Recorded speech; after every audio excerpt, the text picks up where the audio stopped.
Hello, ladies and gentlemen, and welcome to a Sunday evening episode of Ted's Booze Cellar with me, your most gracious host, Ted.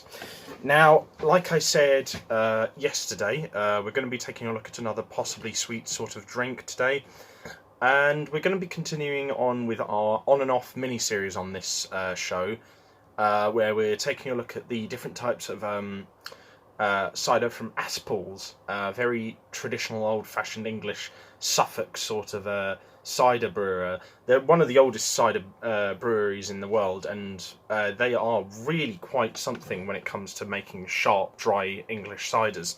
Now, I've already tried their Black Label one, and I've already tried their more modern Green Label one, the organic cider. And today we're going to be taking a look at their Blue Label cider. So this is the Premier Cru Cyder. I'm not quite sure how to pronounce that. Cider. So it's Premier Cru Cider. Again, cider is spelled Cyder. Now this is quite hefty stuff. This is 6.8% alcohol volume, and this is pretty hefty stuff, and it says on the back it's delicious with roast pork, garlic and sage, chili con carne, Rogan Josh, red Leicester and white Stilton. So the kind of foods I love to enjoy, and I've got a few friends who I imagine will probably have something like this with a nice bit of chili con carne or something like that. So I'm interested to see what this is like, because I think out of all the different types of Aspalls, I think the Blue Label one is the one I've had the least, and I've definitely haven't had it in a long time, so I'm interested to delve back into it and see what it's like. Plus, I fancy just giving myself a little treat after sort of going out and doing the laundry and relaying my bed and all that stuff. So why not? Bring in the new week with something with a bit of punch, hopefully. So let's see what it smells like first of all. Oh god, yeah, it has even more of a dry, sharp British cider smell than even the last Aspalls that we reviewed did. Like, this really does sort of like singe into your nostrils with how sharp it smells. I mean, it's a nice smell though. Don't get me wrong.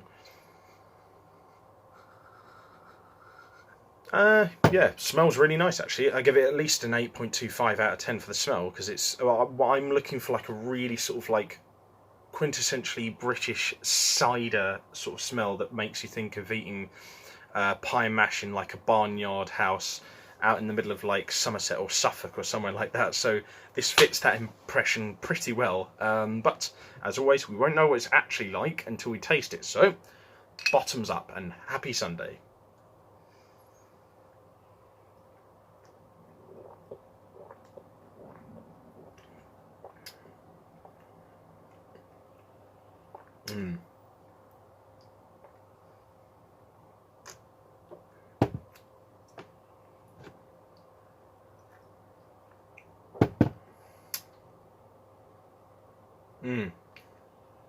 I think I prefer this one to the Green Label one, to be honest, and also the Black Label version of Aspall's as well.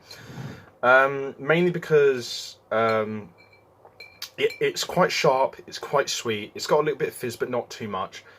I think it's probably, out of all the Aspall ciders I've tried so far, it's probably the most balanced in terms of its flavour.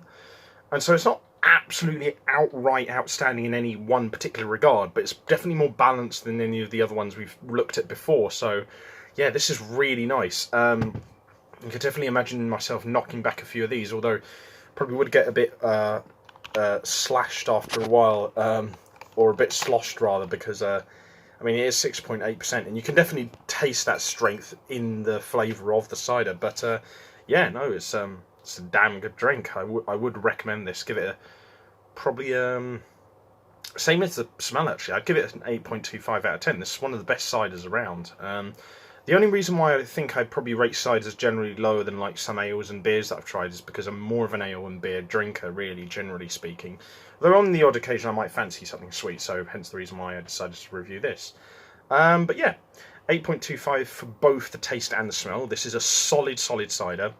Definitely one you could have either as a pre-drinks, meal drink, to have a couple after a hard day of work to decompress, or a couple with a mate over a chat.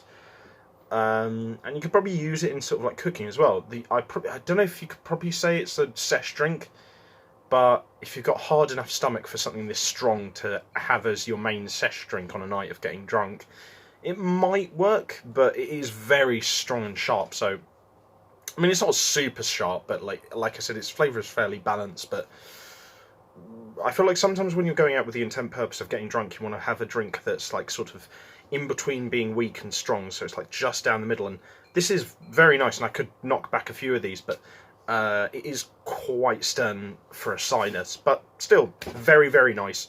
Definitely well recommended. Definitely give it a buy. And yeah, 8.25 out of 10 for both the taste and the smell. And yeah, as always, if you like this video, leave a like, share and subscribe. If you want to show any extra support, or you're just simply curious, check out my other social medias and YouTube channels in the video description below, as well as also leaving any possible suggestions for any future reviews or any other kinds of videos similar to the ones that I do on this channel in the comment section below. And yeah, that's it. Until next time, I hope you guys have had fun, stay safe, have fun with whatever you're doing, drink responsibly, know your limits, and I'll see you guys at the bar next time on Ted's Booze Cellar. Bye bye for now.